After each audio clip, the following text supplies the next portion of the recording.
one. We are live for a new episode of the Electrek podcast. I'm Fred Lambert, your host, and as usual, I'm joined by Seth Wintraub. How are you doing today, Seth? I'm good. All right. We have a ton to talk about today. We're going to talk about tariffs because I'm sure you guys haven't heard enough about tariffs in the last few weeks.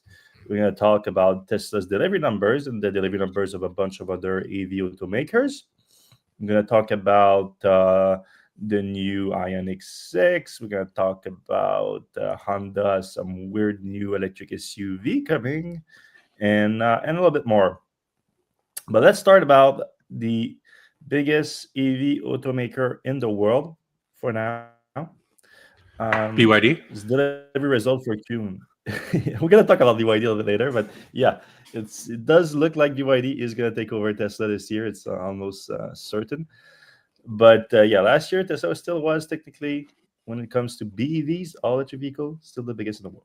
But in Q1, we have the first numbers coming out in Q1, and for reference, just so people remember, Q1 2024, Tesla delivered 386,000 vehicles, and the consensus from analysts for this quarter was 377,000 vehicles. That's based on Tesla's own compiled analyst consensus that the investor relation department releases.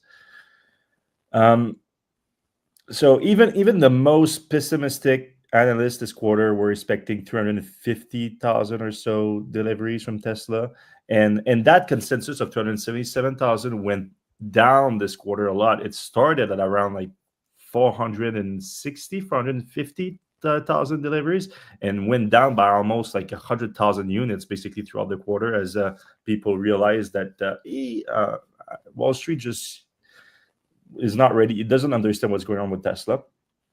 And you know what? It was even worse than that. So Tesla reported 336,681 deliveries. So almost like basically 40,000 units under the consensus, 20,000 units below the even most pessimistic outlook. It's bad. It's really bad.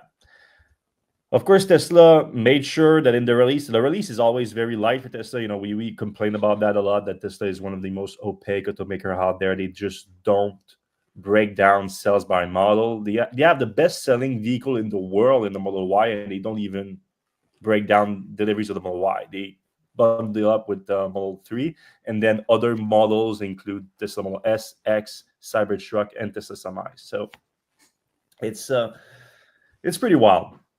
Now, they made sure that to add something this quarter, they quoted, while the changeover of Model Y lines across all four of our factories led to the loss of several weeks of production in Q1, the ramp up of new Model Y continues to go well. So they want to make sure that this is because of Model Y, even though we've been reporting in the last few weeks that it's clearly not just Model Y. Model 3 sales are also way down in Europe. And then we also had a pretty good view of deliveries in China, which were basically flat, even a little bit up year over year. In Europe, it was down about 30,000 units or so, which doesn't explain the 50,000 units there. So the $20,000 difference is 20,000 units difference is the US was way worse than we expected.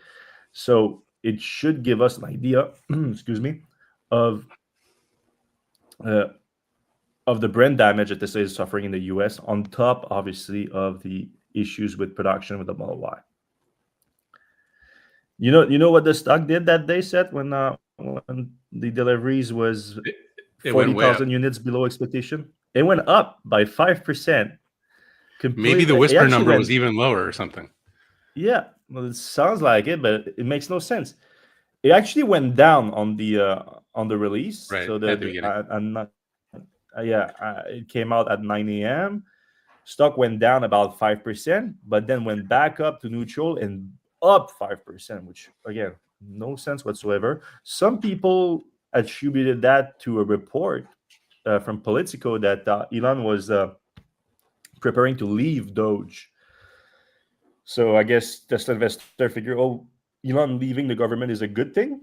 Even though I'm old enough to remember in November and December when Tesla had a surge of $500 billion based on Elon joining the government. So Elon joining the government, good for Up. Tesla.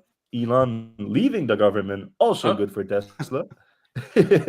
And then when both the White House and Elon denied the report on Tuesday when the delivery report came out, the stock didn't move. It Up. stayed like or actually they might have went a little bit up. You're probably right.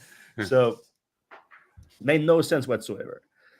What affected Tesla stock this week is more the broader market. I mean, I'm sure that after some digesting of the news, like now a lot of Wall Street analysts have to wake up and change their whole model for the year for Tesla. They'll adjust their earnings for the year because this is just a delivery report. The earnings coming out April 22nd is gonna hurt. I would assume like Tesla might do some shenanigans to make it look better, like include the settlement from the directors and their non-GAAP earnings, and maybe they report a ton of revenue from turning FSD on in China, even though 90% of FSD's value is in actually unsupervised self-driving, which hasn't been released. So they might do things like that, but for the most part, Tesla basically running their factories at 60% capacity and delivering the lowest amount of vehicle they had in 3 years is not going to be good for earnings. So Wall Street is going to adjust to that in the coming weeks, and then Tesla's going to report on the 22nd. What we learned today from Tesla too is that they launched the cheaper Model Y in Canada and the US. So that's the non-launch edition of the new version. Still only the long-range all-wheel drive available, but instead of being $60,000, it's now $49,000 before incentive because they don't bundle all the features together like they did for the launch edition. They also launched a new color set. I don't know if you saw that. It's called Black. Diamond Black. Looks pretty black to me.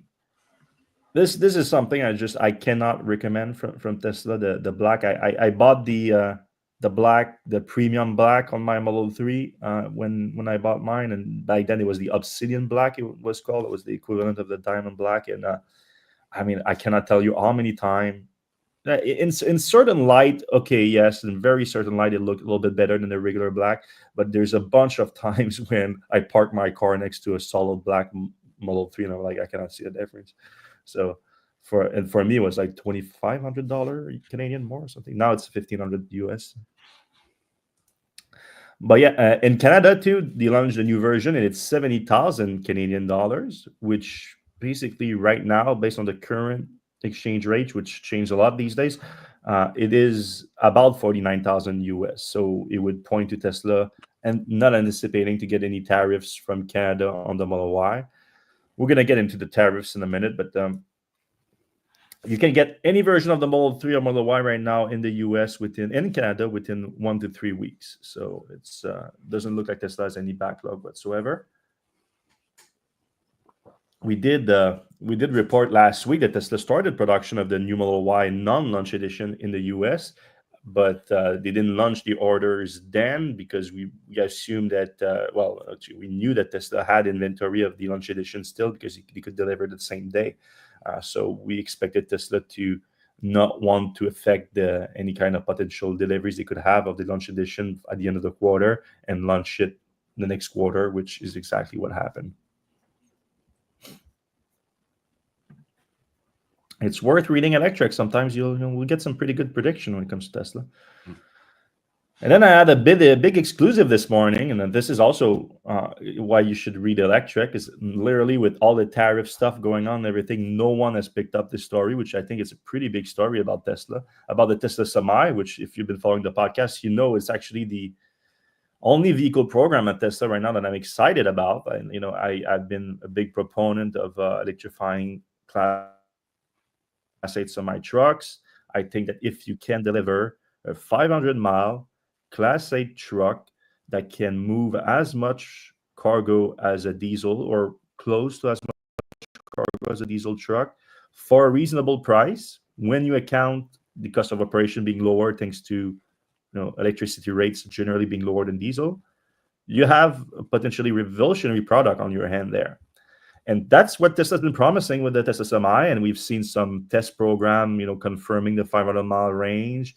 They've been a little bit, shaky on the actual cargo capacity, but then PepsiCo and all that, which moves, beverage, which is heavy, they say that no, it's the same capacity as all other trucks, everything. So everything points to the right direction. Now there's something that has changed, and it's the actual purchase price, the sticker price of the Tesla Semi. So we get this information thanks to Ryder. Ryder is one of the biggest trucking company in the U.S., and it's a Tesla Semi customer partner for Tesla. They filed with the California Mobile Source Air Pollution Reduction Review Committee. That's a mouthful. It's MSRC. Let's call it MSRC.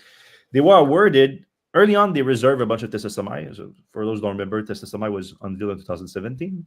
Was supposed to go in production in 2019. In 2022, Tesla held an event where they called the unveiling of the production version of the Tesla Semi, but it still hasn't really come into production, at least not volume production. But it's now finally supposed in 2025 to come in volume production at a new factory that was just completed in Nevada. Well, at least the building was completed, and now they need to set up the production, obviously. So early on, Ryder reserved Tesla Semis, and then they were awarded by the MSRC funding for a project to deploy 42 Tesla Semi trucks and 4 mega chargers at 2 of their locations in California to use the Tesla Semi trucks. Now, that was a while ago, and with all the delays, they kept delaying the program. Riders has applied for extension and whatnot. And now, last week, they applied for yet another extension, and we learned some interesting things from their application for an extension. So they wrote, this extension is needed due to delays in Tesla product design, vehicle production, and dramatic changes to Tesla product economics. These delays have caused us to reevaluate the current rider fleet in the area. So now they say the logistics company now says that it plans to deploy 18 Tesla Semi vehicles by June 2026.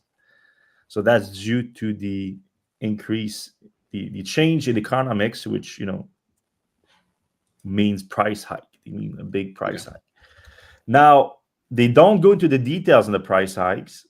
There's another thing they changed to the program too. They now say that they're going to install 3 super mega chargers per location, so 6 total instead of 4. And they also said that Tesla now requires 600 kilowatt chargers rather than 750 kilowatts, which was the original plan. So that's an interesting thing, which changing capacity in mega charger capacity based on what Ryder says. Now, the original pricing for the Cybertruck, Tesla Semi, was $150,000 for the 300-mile truck, $180,000 for the 500-mile truck, and Tesla was also separately selling a $200,000 Thunder Series 1, whatever. They haven't updated these prices with the production version in late 2022, so we still only have those old prices. We assume that the price go up with inflation and everything, but we don't know by how much. As a point of reference, diesel-powered Class 8 trucks, which there's a bunch of different ones, but the price ranges normally for a new one in the U.S. between $150,000 and $220,000. So 150, 180 was a very good price. We expect it to go higher, and it can go a little bit higher than that because our operation would be lower, and because our operation is bigger than the sticker price for a truck over a relatively short period of time. Like I've heard, like tens and tens of thousands, if not close to $100,000 a year in fuel of costs that some just single truck could spend if it's used optimally. So now I had to do some math. So I was looking, and I cannot confirm this for a fact because, again, they don't go into the details of the MSRC application, but the way that they phrase things, MSRC says it doesn't cover the cost of the truck, but the cost of the trucks are included in the entire program, and Ryder matches the funds for $7.5 million. And they say they don't want to change that. So they keep at 7.5, but they reduce it from 42 trucks to 18 trucks and 6 mega chargers instead of 4.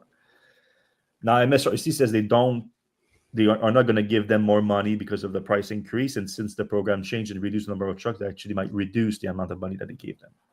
But if you do the math, it does sound like MSRC covers the cost of the chargers, maybe minus the change, and Rider cover the cost of buying the trucks, which actually makes sense if you do the original math, because if you divide 7.5 million by 42, it runs up to about 180,000 a truck, which was Tesla's original price for the 500-mile version. Now, if you divide that by 18 instead, you end up to $415,000 per truck, which is wildly different. Now, I do expect that Riders is going to cover the cost of the increased mega charger expense too.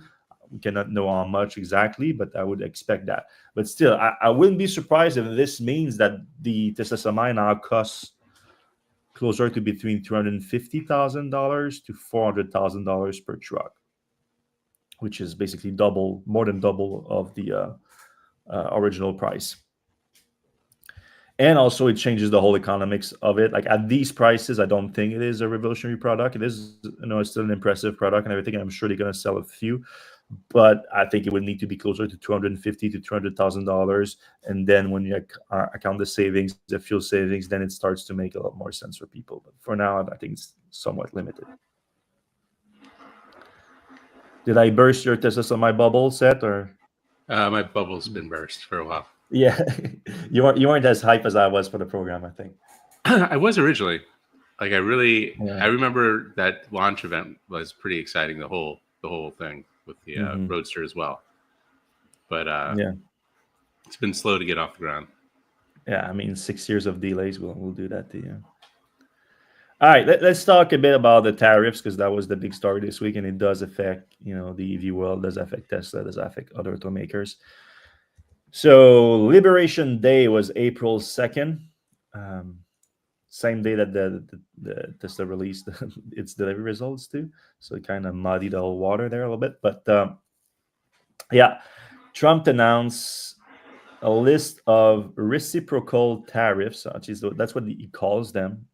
I think it's quite a kind of a stretch. And it's it adds on top of existing tariffs, it adds 10 to 49% on each country's, which was described by Trump on stage as they took the tariffs that these countries apply to the US and they divided by half because they're just so nice to them.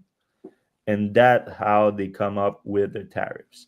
However, when you look at the list, and you look China putting a 67% tariff on the US, the European Union at 49%, Japan at 46%, and then you actually go look at Japan, China, and European Union's policies on US tariffs, and it's nowhere near that. So a lot of internet sleuths did the math. Yep. And they came up actually that they are taking the trade deficit with these countries and dividing it by their US imports to arrive at those tariffs. So basically, it's mostly based on trade deficit rather than actual tariffs. So it makes sense based on what Trump has been saying, because he's been very misunderstanding the tariffs things and focusing on trade deficit and blaming entirely basically trade deficit on tariffs, because he's been sort of confusing the two, which makes no sense. So now the strategy from the US, like some of the biggest impact, obviously, is like 67% on China, which adds up to 34%. So 34% reciprocal tariffs on China added on the existing 20% tariffs on China ends up to 54% tariffs on China, which is wild. It changed the game for a lot of people. A lot of cars, a lot of EVs in the US use Chinese parts. Tesla uses entirely Chinese battery cells in its energy storage business in the US. All these mega packs made out of Lathrop in California, all these Powerballs made out of Gigafactory Nevada, all use Chinese battery cells, mostly from CATL, or if not entirely from CATL. Those are going to go up 54% in price next week. Those are the products still viable at this point? I don't know. There's a lot of these things that are happening. Now, Trump's strategy on this is that he thinks that these countries will then come back to him and then remove those tariffs so that they can negotiate on down the reciprocal tariff. But the problem, like I just explained, these tariffs don't exist. They are trade deficits. So how do you negotiate on that? How, like, if China goes back to the US and they're like, all right, I'm going to remove all tariffs in the US, so remove yours. But they're like, we don't have anything to remove right now. I mean, I'm sure they have some, but it's not 67%. So you're kind of stuck. Everyone is stuck in this negotiation of trying to remove tariffs that don't exist. You have to remove a trade deficit, but to remove a trade deficit, like, US has to sell them stuff or stop buying their stuff. It's that how it works. So you're stuck in a situation where the US needs to come to the realization that you don't make enough good stuff for people to buy. It's as simple as that. So until that changes, there's nothing they can do. It's an impasse. Did you understand that the same way, Seth? Yeah, I mean, it's funny how, like, every single educated economist from both sides of the fence, Republicans and Democrats, are coming out against this. All, like, most of the conservative, like Ben Shapiro, and it's just crazy how unanimous everybody is that this is a really bad idea. Mm-hmm. I mean, what you hear from the administration, it's like it's a negotiating tactic and everything. But like I said, there's problem in the negotiation that I just stated, where we don't know on what you're negotiating. So then you have to really ask yourself, like, what is Donald Trump that dumb? Which is might be the answer, might be yes. But there are other explanation possible. Russia. So the US has what, $9 trillion in debt that needs refinancing this year, and this is helping that. Now, by how much, it's hard to tell exactly for now, but when this kind of confusing, nonsensical plan as one main product right now, and it's crashing the stock market. And the stock market has crashed significantly this week and would likely continue to do so. And that result in people taking the money away from the crash market. I mean, the crash is because people are taking money away from the market and they're putting it elsewhere. So elsewhere is often treasury bonds. And when you put more money in treasury bonds, the value increase, the interest rates go down. And then that means that when the US refinance their debt, they refinance it at a lower interest rates, which help the US budget because they have extremely high interest, extremely high debt and payments on that debt. So there is that, but at the same time, I don't know how much Trump really cares about that. To be honest with you, like I don't buy it that much. Another explanation is like, this is king making shit right now that's happening because he basically, kings used to do that all the time, like the lords and whatnot. They would tax their population. They will tax, they would conquer a country, they would tax it, and then you're like, you don't want to tax, like, what can you do for me? Like, so this is exactly what Trump is doing right now, is like he taxed everyone, and he's like, what can you do for me? Come to the table, come negotiate with me. What can you do for me? And that's his way of, like, some kind of, crowning himself king and making his deals. That's a real possibility too. But at the end of the day, like, don't quote me on anything like that because I'm not in Trump's head. Thank God. I don't want to be. I don't think there's a lot going on in there. Yeah, exactly. Like my old thesis, my old investment thesis, like, I'm not complaining about on the contrary, because I'm short the market. I should make that clear. I went liquid I'm losing my voice like crazy. I went liquid in December and January, and I started shorting the NASDAQ in January, and I've been doing very well doing it. My portfolio has been going very well, so I'm happy with that. But my thinking was not necessarily, the tariffs are going to be bad and all that. Like, I mean, I never believed in the tariffs in the first place, but my thinking is more incompetence. Like, I just have no faith whatsoever in this administration, no faith in Elon Musk being involved in the government and any of that. So I think that as long as they are in power, they will keep just screwing up consistently. So that's more the thesis for being short right now. But yeah, this doesn't help. And this doesn't help the EV market in the US because prices are going to go up across the board. There now Canada is, if you look at that list, is not on that list. Mexico either. So Trump decided not to do reciprocal tariffs on those. He's going to stick with what he previously announced on the steel tariffs, the auto tariff at 25%. But it looks like they're sticking to the idea of respecting the free trade agreement. So all the parts that are going to be included in that are going to be okay. And then the tariffs on cars coming from Canada and Mexico apparently are going to be discounted if there is a 50% parts coming from the US. Which for a lot of EVs, that might be the case. For example, the Mustang Mach-E that gets its battery from the US. That's a big part of the vehicle. I don't know how they count the percentage of it exactly, if it's by cost or whatnot, but it's a significant one for sure. So maybe they're going to be okay with that. We'll see. But the tariffs have been quite a mess. All right, we have plenty of more things to discuss, but before we do, I want to say a quick thank you if you're listening or watching live right now. And if you do, you can give us a quick like, a thumbs up, a subscribe. All these things are super useful to us, and they are free to do. They take a second. We appreciate when you do it. Also, if you have questions for us, we take questions live at the end of the show, so you can put them in the comment section right now.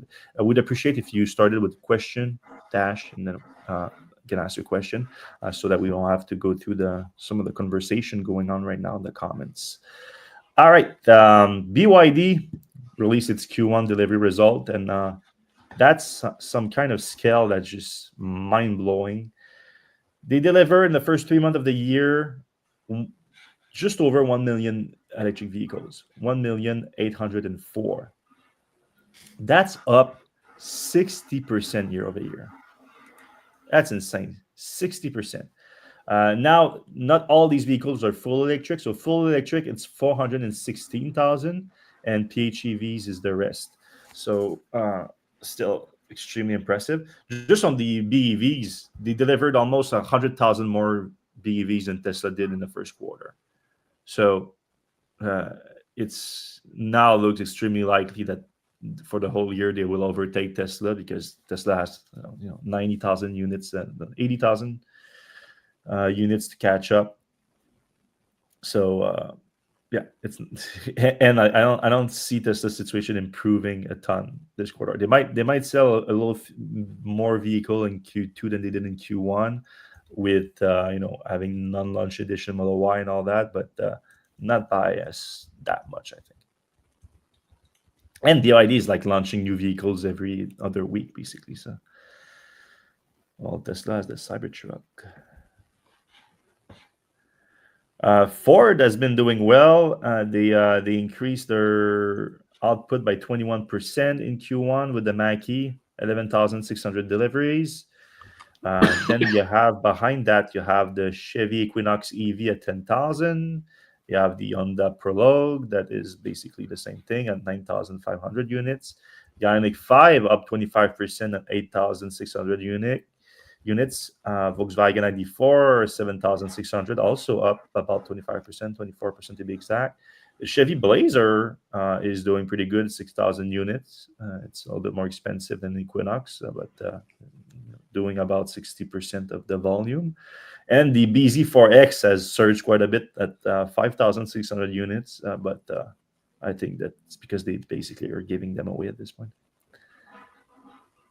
So yeah, it's important to note that Tesla is the one retracting right now. That's going in a downturn. EVs are still growing all over the world. It's just not Tesla. It's important to note. Not all automakers are growing though. Rivian went down also this quarter, but deliveries were actually on expectation. They topped in just a little bit, 8,640 units delivered in the first quarter. They did warn last quarter that they had a supply shortage of some component related to the Enduro motor, so they had to basically shift around their production of different motors and commercial vans too. So it resulted in a lower production, but they still top expectation, and they reiterated delivery goal of 50,000 to 52,000 units in 2025. Rivian right now is like, it looks like the R1s are kind of reaching their full potential. Like they won't deliver much more than that. It's more about learning as much as you can from them and moving to the R2 and R3. That's going to be the volume. And R2 is apparently still on track for early 2026 or first half of 2026. Lucid is doing pretty good, dude. They had a record delivery in Q1 with 3,109 vehicle delivered.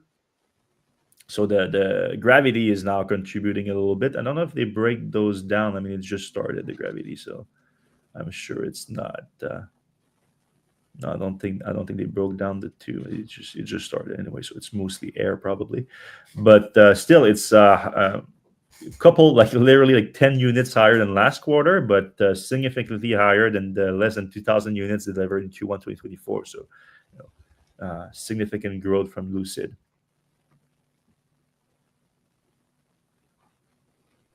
All right, let's start. Let's talk a little bit new vehicles. Hyundai unveiled the new design of its updated Ioniq 6 and also the N line, and they gave a little bit, tiny little bit of a hint of the N model. So yeah, the N line, sorry, the N line and the N are not the same. So the N is the sport version. The N line has just some sport features to it, but not the same capacity. So the same thing as the Ioniq 5, basically. But yeah, the design. I mean, I wasn't the biggest fan of the Ioniq 6 design, but I have to say this update, like they're leaning into it. They're leaning in their bold design for it, and I don't know if the changes are working or if it's starting to grow on me, because it's still very much the same kind of bold shape, but I like it. Yeah, I like it too. It's different. I'd like to see what with the lights on. It doesn't seem like the lights are going to be able to Yeah, come out of maybe that this. little slit Yeah. very well. So this is the N line, so a little bit sportier, like the bottom lip and the diffuser are like almost makes it a two-tone vehicle almost, but not quite. But it works. Like I like the N line, like the lip and the front and the side lip and the diffuser are so big and different color. It makes it almost two-tone. But I think the front end works better. We see like that with the new grill. Yeah, it's a good looking car. The interior, I'm not as familiar with the interior of the six to tell you the difference. But then this is what's exciting here. You have they gave you a little bit hint of the N line that's going to be a lot more aggressive. It sounds not the N line, the N. Yeah, You can see it here. So you're gonna looks really have cool. a big spoiler, very cool backhand, and that's gonna be a new top sports version of the vehicle. No, we don't have details on the specs here, but you can assume probably the same specs upgrade as the 2025 Ioniq 5, and Yep. the Nax too, probably, right? The in 2025 at the Nax, I would I'm pretty assume that. sure. Yeah, Yeah, they're yeah, Hyundai's kind of ahead of the ahead of the game. curve. Yeah. Yep. Sorry, I'm kind of losing my voice now. Honda has kind of made a little debut of a camouflage version of their new electric SUV that's coming in the US next year. They're gonna launch it at their new production hub in North America, and it's strange looking. And I'm not just talking about the camouflage here. I need to ask Peter and How he's Scooter, doing like is the way they're doing their galleries, like you cannot click on them. It's so weird. Um, yeah, look at that. So again, I'm weird not looking. talking as much about the camouflage here, but look at the back end. Yeah, It's strange. that's wild. Like I it mean, doesn't. There's something that doesn't work with the back end of it. yeah, But it's still a prototype. It's called the new Zero Series EVs that they're launching, their next generation EVs. So I think they're moving away a little bit from using GM and trying to do our own thing. And we'll see. We'll see if that thing is still like that. Yeah, it's weird because Honda's not known for making ugly cars. Like I think they've done some cool things with the Civic. I mean, the Accord's pretty bland, but Prelude thing is coming out. Looks kind of cool. So and they're pretty bold too. Like they did the on the E, was it the retro one that they did? Oh yeah, the retro one that was in Europe. Yeah, that was good looking too. I agree. Yeah, they don't nearly do bad looking cars. So we'll see. I mean, it's still a prototype. Speaking of good looking cars, Mazda is starting production of this is called the 6E. We talked about it before. It was a Chinese only electric vehicle from Mazda, but now they are making it for Europe, Southeast Asia, and other overseas markets. So they are expanding it. And in China, this is a $20,000 car, the equivalent of $20,000, which is still a decent spec, 600 kilometers, 272 miles of range, CLTC. So take that with a grain of salt. Charge between 30 and 80%. They kind of cheating a little bit here, but in 15 minutes, offered in 68.8 and 80 kilowatt hour battery pack options, and it looks just great. It looks like a legit Mazda. Again, I don't have that. It's a good looking car on the interior too. I haven't been in a Mazda forever. I wouldn't mind trying that. So yeah, this is going to be kind of a Model 3 competitor, I guess, though a little bit cheaper because it's start about like $9,000 cheaper in China. It's probably going to be more expensive, obviously, in other markets, but it's coming. We'll keep track of the volume, see how it does, because Mazda is not generally the highest volume manufacturer. All right, let's jump into the comment section. Yeah, let's see what you guys have to say. All right. Carl says, look at that Cybertruck. Looks like this Cybertruck can't rail recall is complex and the fix is crappy. I suspected it would be. So that's the previous recall we were talking about. Yeah, I did a report on that this week. I saw one of the first one, and I didn't really include it in the podcast, but yeah, it's not a good look. Like they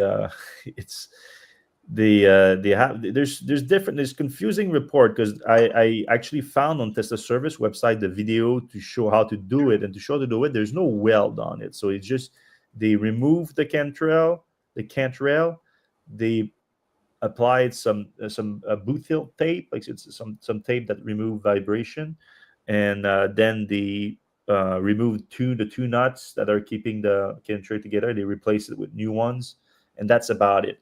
But in the remedy fix on the recall notice, it does mention a weld of one of those nuts. So I don't. So maybe it's evolving, maybe it's changing. I don't know. But one of the first owner to get it posted some pictures, and it looks awful. The weld goes through the cantrail trim, so you see a weld burn on the other side of your trim, which I don't know how easy that's going to be to remove.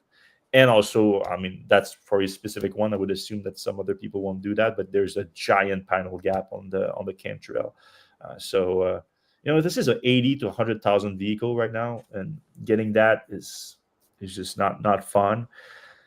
But Tesla is lucky because Tesla has like a lot of early adopter customers, especially for new vehicle program or sort of new vehicle program like the Cybertruck, where they don't care about that much. So they're like, all right, we'll just deal with it. But I mean, I think the vast majority of the market will just not they wouldn't tolerate that.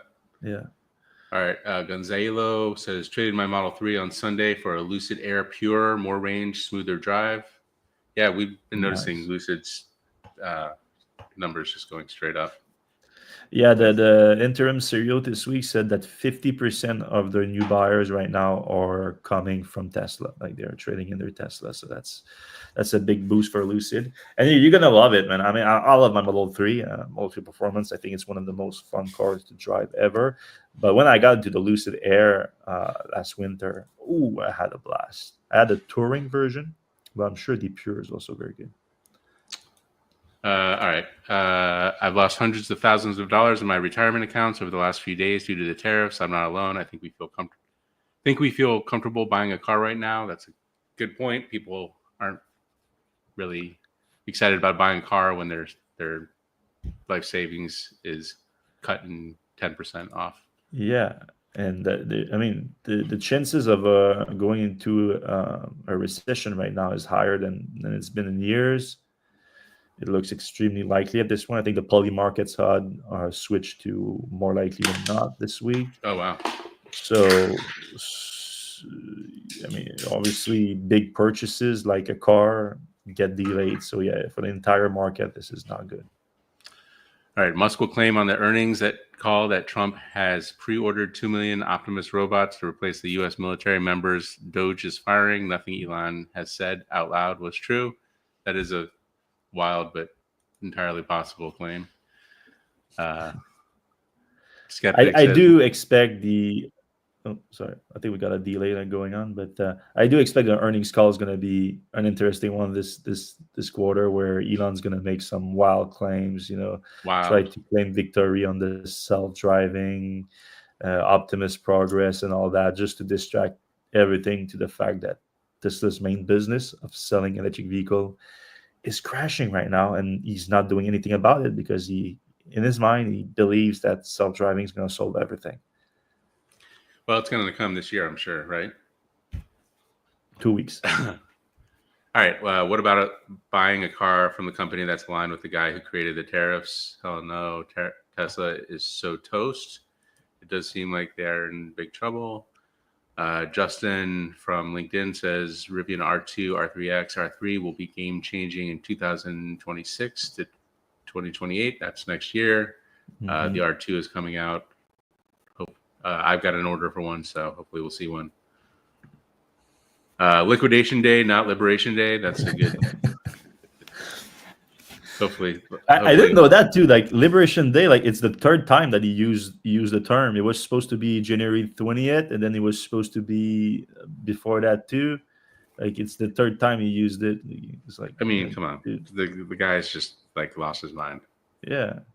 All right. Yeah. Wish the Rivian R2 was out already. That SUV would be selling so many. R2 and R3 will be super hot items for the next few years.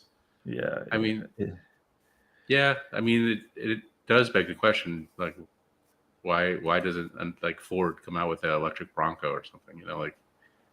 There's opportunities right now. Yeah. Like Maverick. How many electric Mavericks would Ford sell in a year, you think? I would buy one for sure. Yeah, I mean, if they can keep it close to like 50, 55. Oh, they could. I mean, they sell the gas version for like 30, I think.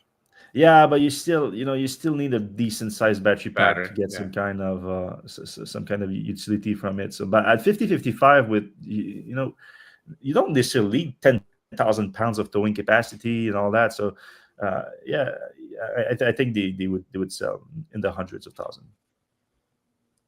All right. Russia and Belarus dodge tariffs. Yeah. Kind of weird, right? All right. No, I don't think they're huge trading partners with the U.S. anyway. But I mean, there's uninhabited islands that got tariffs this week. So. Right. The penguins. Yeah. All right. Noah Davis asks, will Electrek be at Formula E race in Miami next weekend? We did not get an invite for that one. I used to go to the Brooklyn one when it was there, but it moved to Portland. We don't have anybody in Miami, but maybe we should work on that. Ian Smith says, I hear a lot about the year-over-year Tesla sales drop, but not much about the multi-year drop. Q1 2023, 422,000. Q1 2024, 386,000. 336,000. Tesla is now selling more than a fifth fewer vehicles than they did in 2023. Yeah, they're going back in time.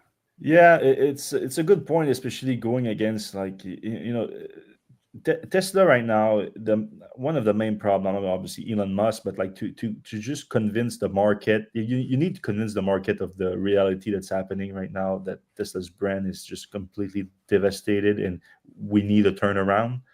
And the shareholder are just so focused on like keeping the stock alive and everything, that they they hold on to the idea that everything is the Model Y changeover, even though if you look at what Ian just shared, like it's clear that the decline has been going on for 2 years, that it's not new to the Model Y changeover. And if you compare it to Q1 2024, there was the Model 3 changeover at the time, which is not as big of a vehicle program as the Model Y, but pretty close.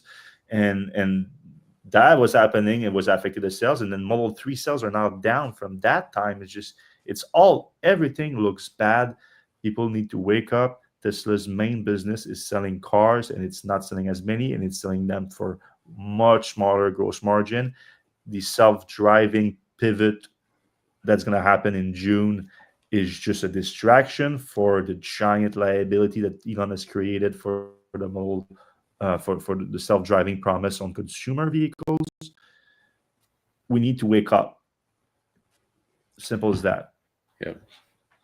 Kick Elon out. Tesla. Roby Chap says, looking for a Model Y replacement to serve as our road trip car. Are there any equivalent options in the U.S. with the charge port location that won't take 2 spots at a Tesla charger, R2 or others? I mean, if that's your biggest thing about buying a new car, taking 2 Tesla spots, I would probably say you should look at other pieces of the car equation, because you're only going to do that a few times on a road trip, and frankly, taking up 2 spots usually isn't a problem unless there's a crowded supercharger. No, to be honest, lately for the first maybe 5 or 6 years of owning Tesla vehicles, never had, like, one time in Los Angeles I had an issue where I had to wait for chargers. The chargers were full. But lately, it's been happening a lot more, though. Like when I went to Chicoutimi in Quebec, there was wait time, or there was right before I arrived and things like that. So it is a bit more of a concern. But what's your best Model Y replacement? Model Y replacement. Yeah. I guess it depends what you like about the Model Y. Like if the high end, BMW iX, that's a nice vehicle.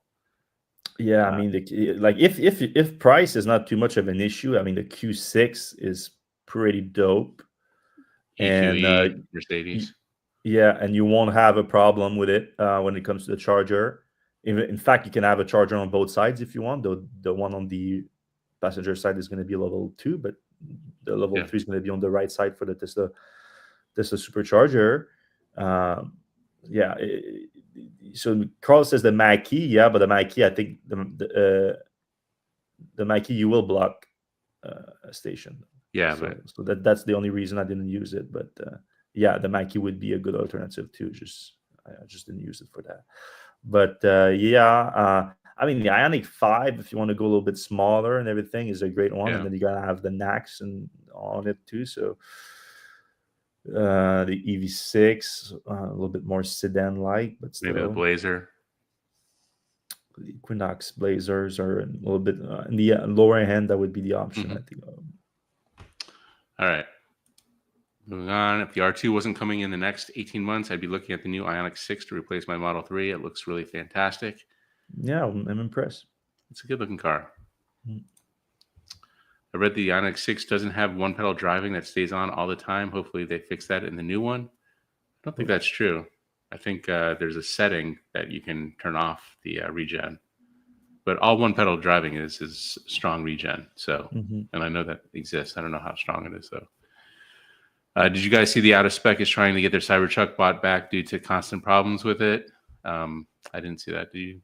I didn't, but I've seen plenty of other people having this issue. Like, as I've heard from several Cybertruck owners, that Tesla doesn't want any trade-in, Right. And if you have, but that's not new to the Cybertruck. Tesla's been doing that for years. But if you have a lot of issues with your truck, like it's in service more often than you have it on the road, they are not, a lot of companies will just buy it back. It's like, oh, we're sorry, it's a bad truck. Like, we'll buy it back from you if you want a new one. We'd appreciate it. If not, it's okay.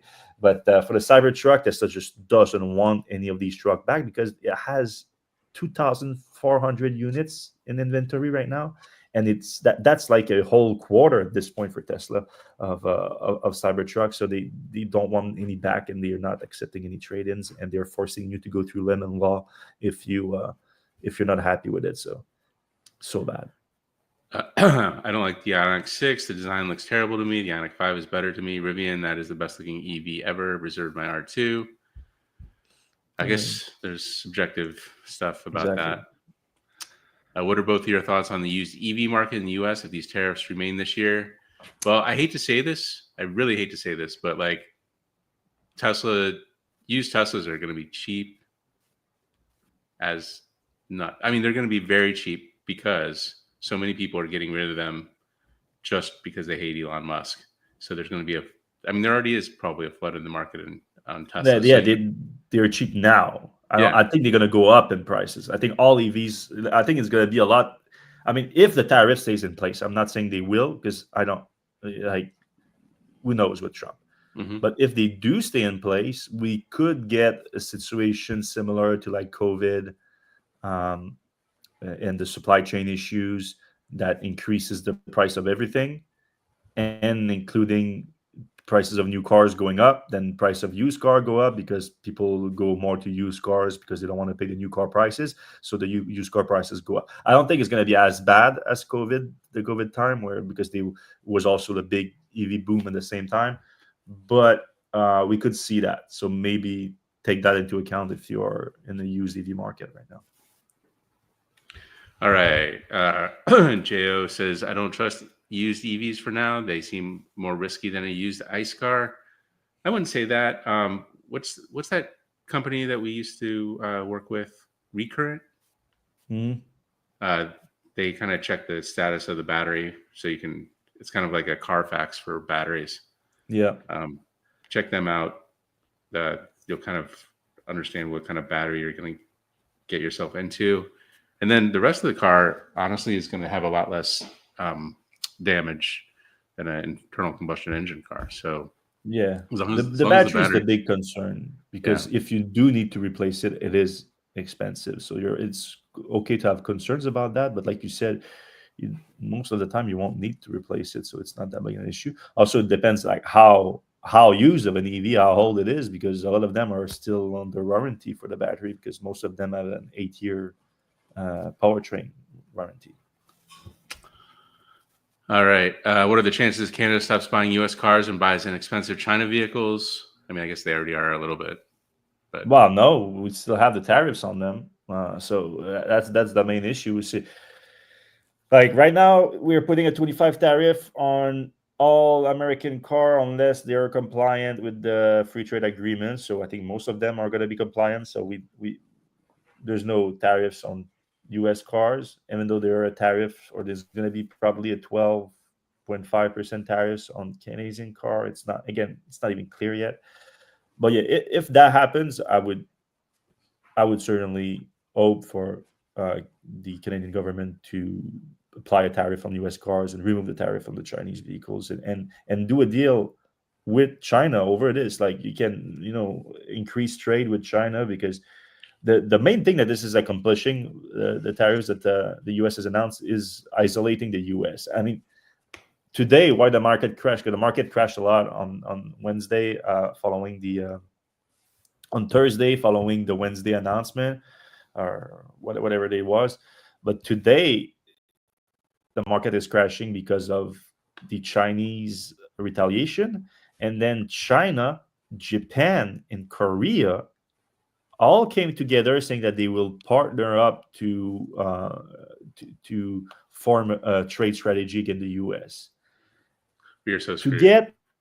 To get China Japan and Korea will all hate each other. All like, I mean, hate might be a big word, but like these historically speaking, there was a lot of issues between the country, and there still are a lot of issues between these countries. To get them to get together, you've done something wrong. Like you screwed up bad.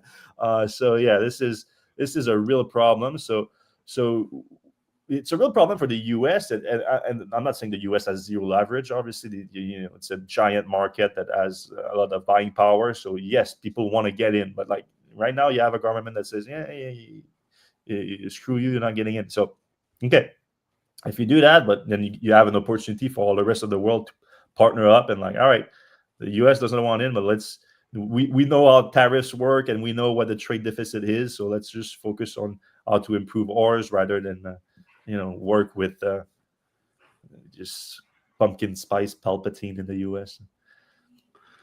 All right. Why haven't electric pickups taken off as fleet vehicles better than they have? I mean, I can't say for sure, but I imagine that there's a lot of fleet owners that just don't have faith in the range of electric vehicles over, we talked to Ford Pro quite a bit. They sell a lot of e-transits and F-150 Lightnings to companies. And when we talked to some of the fleet managers, they were excited, but they were like, we're not sure, how this is going to work in our world. So I think it takes them a little bit longer to get that confidence up. Yeah, that's a good point. Also, like fleet wise, is there more pickups or like van? Like I think more van when I think of fleet. Like what kind of fleet has a lot of pickup trucks? Yeah, it's both. Yeah. And then Carl says, new bumper sticker I bought for my Tesla for cheap used after Elon went crazy. I couldn't pass up the Elon goes crazy discount on this used Tesla. Yeah, that's not a bad idea. But we were working on our own stickers. Is that moving along? Yeah, the Spring had a copyright issue on Elon's face, so we're gonna make a cartoon or something. Even with my AI one that I put together. I think yeah. So God, damn it! All right, it's okay. We'll survive. All right, thanks everyone for listening to the Electrek Podcast this week. I hope you enjoyed it, and I hope that you guys, with all the craziness around the world, I hope you can find some calm, some peace into all this madness, and we're gonna still be there. So next time, same place next week. Have a good one. Bye bye.